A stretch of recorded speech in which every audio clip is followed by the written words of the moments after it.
ہم کریں گے ہر مظلوم کی حمایت۔ السلام علیکم، میں ہوں حرین فاطمہ اور آپ دیکھ رہے ہیں حمایتی نیوز HD چینل۔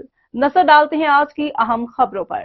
پولیس کی کارروائی، گھر میں ڈکیتی کی واردات کرنے والے وہاب گینگ کے 3 ملزمان گرفتار، 14 تولے طلائی زیورات اور واردات میں استعمال ہونے والا اسلحہ برآمد۔ ملزمان سے 2 ہار سیٹ، 4 کڑے، 4 کانٹے اور 1 لاکٹ سیٹ برآمد ہوا۔ گرفتار ملزمان میں وہاب، دانیال اور مبشر شامل ہیں۔ ملزمان سے مال مسروقہ کی برآمدگی شناخت پلیٹ کے بعد کی گئی۔ SP صدر محمد نبیل کھوکھر کی دھمیال پولیس کو شاباشی، ملزمان کو ٹھوس شواہد کے ساتھ چالان عدالت کر کے قرار کی سزا دلوائی جائے گی۔ شہریوں کے جان و مال پر حملہ کرنے والے قانون کی گرفت سے نہیں بچ سکتے۔